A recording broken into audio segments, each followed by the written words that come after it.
薰儿同萧炎手牵手，刚刚走出通往第2层的棺木的一瞬间，就被迫收到了一份大礼包。若不是薰儿提醒得快，萧炎反应足够灵敏，他还是没能看清第2层一眼就被削掉了脑袋。躲过攻击，稳住身形后的萧炎望着面前10道5星斗尊实力的能量体，闻着空气中残留的血腥味，还有什么不明白的？最终这份来自魂牙与魂力的爱的礼包都变成了萧炎同薰儿实力的养料。东面是血腥味消失的方向，魂牙2人应该是朝那边去了。据我所知，东面是进入第3层的入口所在地。我们怎么办？薰儿道。跟上去，萧炎冷笑道。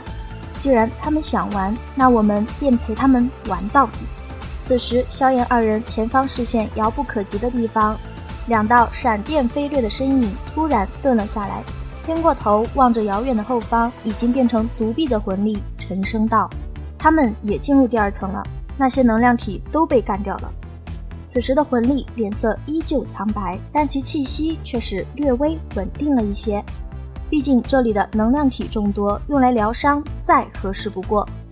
魂牙听到这话微微皱眉，声音阴冷的道：先往第3层，不要管他们，这段时间先将你的伤势养好，不然的话我们不是他们的对手。而且算算时间，那些家伙应该也快抵达第2层了。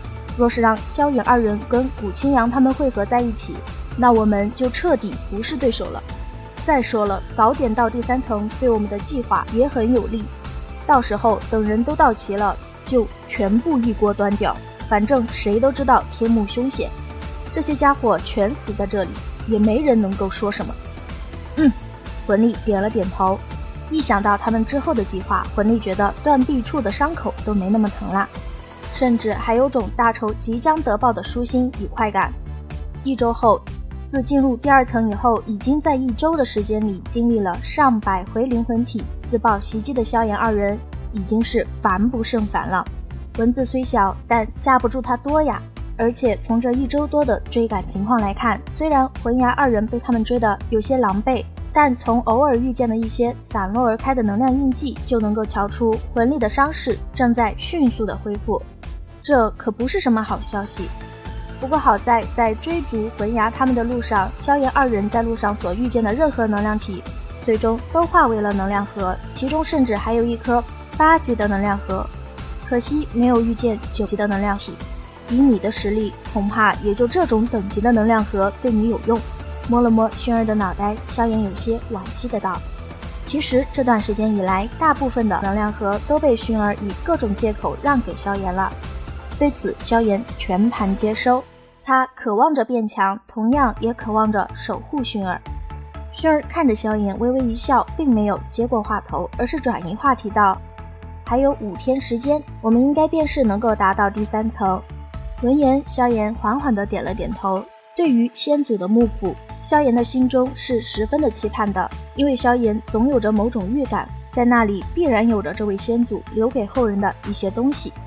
可不是嘛，那可是超级大礼包哦。时光匆匆，萧炎2人再度发现魂牙他们的踪迹时，是在一处8星能量体曾经的领地之上。为什么说是曾经呢？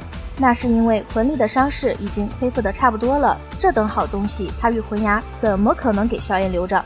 不过萧炎的运气总是极好的，这不东北方向那股隐晦的能量威压就被他察觉到啦。薰儿仔细感应了一下，预估那是一条大鱼，9星能量体，那是8、9不离10啦。这般好资源，萧炎怎么可能放过？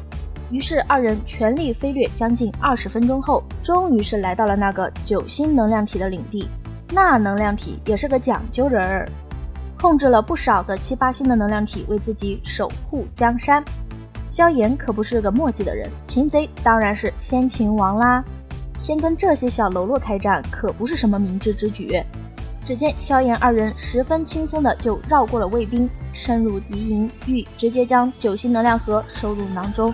当然萧炎还是很谨慎的，有提前探测周围是否有名为大聪明的黄雀。只是没想到他2人才潜进中心区，刚看清那身着黑色铁甲盘腿坐于怪石林间的身影时，就被人家当场抓包了。何方宵小滚出来的怒吼之声响起之时，就见那黑甲男拎着一柄足有半人高大的巨斧，就快若闪电般的朝着萧炎二人所在的方向怒劈而下，活像是正在办事儿被人扰了兴致。萧炎二人震惊于对方敏锐感知的同时，不忘闪身避开攻击，然后那之前还替他们遮掩身形的巨石就悲剧啦，死相之难看，那叫一个死无全尸，挫骨扬灰。半空中迅速调整好状态的萧炎已经同那黑甲男打了好几个回合了，开山印、翻海印轮番上阵呐。那黑甲男也是个暴脾气，敌人的顽强让他那本就不太灵光的脑子更上头了。只听一声怒吼，宵小之辈也敢招惹本尊！那黑甲男就将手中那开山巨斧猛地如同风车一般的抡动了起来，可怕的劲风当头便是对着萧炎脑袋劈了过去，但萧炎竟然没有做出任何防御动作。直到某一瞬间，一只泛着金色火焰的长矛陡然自萧炎身后爆射而出，将这重若泰山般的巨斧尽数接下。然后就见萧炎嘿嘿一笑，手掌一握，重尺浮现，旋即毫不客气的便是拍在了那铁甲男的胸膛之上。那力道之狠，看看半空中那炮弹一般的黑色影子就知道了。好一个夫妻搭配，干活不累呀！这波骚操作可把铁甲男给气得够呛，只见他一声怒吼，就将周遭那些10来丈庞大的巨石生生地震成粉末，浩瀚的能量也源源不断地自其体内暴涌而出，其手中巨大的开山斧也在陡然间膨胀了数倍。那一招斧劈天地被施展出来时，周遭的空间在这一刹尽数崩裂。见到黑甲身影如此强悍的一击，薰儿瞬间就变了脸色，急忙提醒道：萧炎哥哥小心！那铁甲男也在此时怒声咆哮道：给本尊死来！重斧带着令人心悸的劲风狠狠地朝着萧炎的脑袋劈下的时候，萧炎也控制着重尺急忙迎上，结果就是两者刚刚接触，重尺与萧炎就朝着2个不同的方向倒飞出去了。只是此时脸色苍白如遭重击的萧炎却是笑得很是开心，因为几乎在他抵挡住铁甲男攻击的同一时间，铁甲男就被那泛着金色火焰的长矛捅了后心窝，还没来得及笑出来的铁甲男就这么在金色火焰的包裹中领了盒饭。只是作为胜利者的萧炎也没能高兴多久，就被那突然出现的魂牙二人拍中了胸膛。